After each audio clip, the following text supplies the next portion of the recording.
Hello there, my name is Alice and this video is going to be a little bit different. Today I'm going to be doing kind of a little sampler of different accents that I'm comfortable in. Some of them are just kind of voices, some of them are accents. It's going to be fun. So I'm more than happy to film anything specific for someone who's thinking about casting me in something. If you'd like to hear something other than what I'm reading, today I'll be reading from Grimm's Fairytales. I have my little book of it right here. And the story I will be reading is called Jorinda and Jorindel.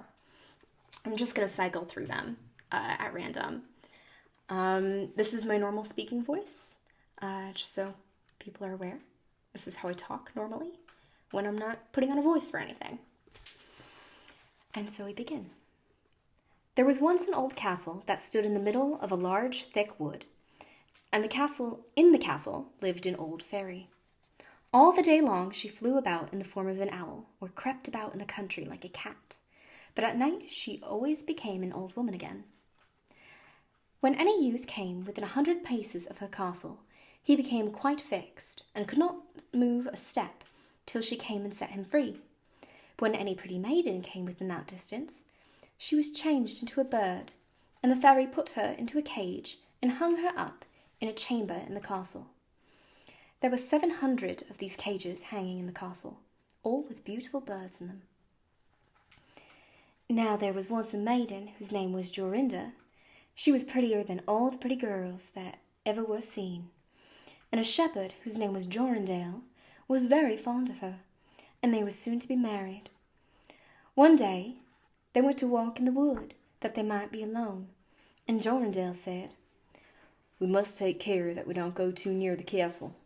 It was a beautiful evening, and the last of the rays of the setting sun shone bright through the long stems of the trees upon the green underwood beneath, and the turtle doves sang plaintively from the tall birches. Jorinda sat down to gaze upon the sun. Jorindel sat by her side, and both felt sad. They knew not why, but it seemed as if they were to be parted from one another forever. They had wandered a long way, and when they looked to see which way they should go home, they found themselves at a loss to know what path to take. The sun was setting fast, and already half of his circle had disappeared behind the hill. Jorindel on a sudden looked behind him, and he saw through the bushes that they had, without knowing it, sat down close under the walls of the old castle. He shrank for fear, turned pale and trembled. Jorinda was singing. The ring-dove sang from the window spray, Will-a-day, well-a-day. He mourned for the fate of his lovely maid, Well-a-day. The song ceased suddenly. Jorindel turned to see the reason, and behind his Jorinda changed into a nightingale, so that her song ended with a mournful jug-jug. An owl with fiery eyes flew 3 times around him, and 3 times screamed, "Tu-woo, tu-woo, tu-woo!" Jorindel could not move. He stood fixed as a stone, and could neither weep nor speak, nor stir hand or foot. And now the sun went quite down. The gloomy night came. The owl flew into a bush, and a moment after the fairy came forth, pale and meagre, with staring eyes and a nose and chin that almost met one another. She mumbled something to herself, seized the nightingale, and went away with it in her hand. Poor Jorindel saw the nightingale was gone, but what could he do? He could not speak, he could not move from the spot where he stood.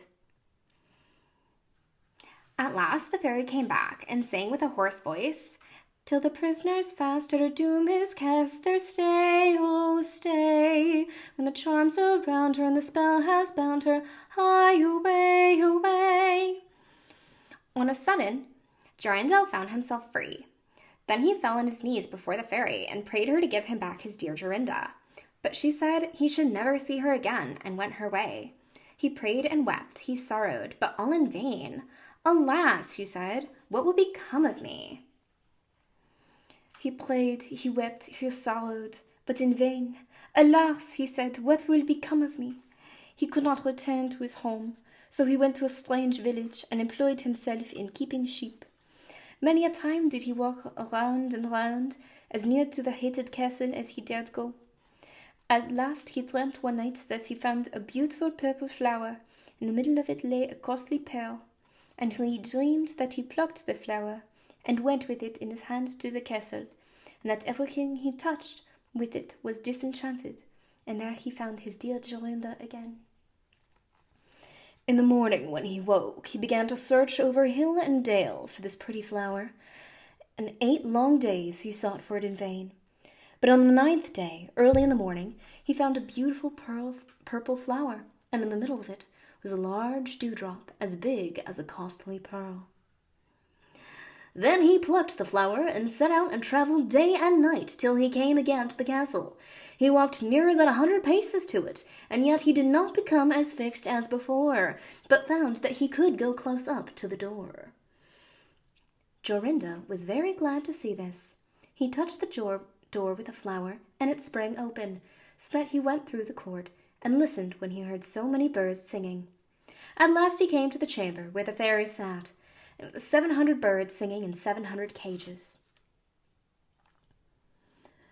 And when she saw Jorindel, she was very angry and screamed with rage, but she could not come within 2 yards of him, for the flower he held in his hand protected him.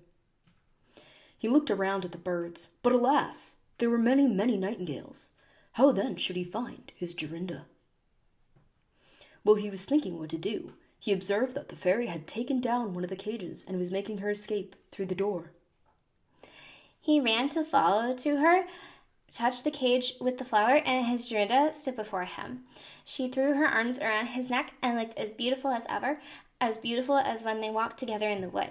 Then he touched all the other birds with the flower so that they resumed their forms and took his dear Jorinda home, where they lived happily together for many years. Thank you so much for sticking with me through this ordeal. A lot of fun accents, been a fun time. Hope you enjoyed the story of Jorinda and Jorindel. Have a nice day.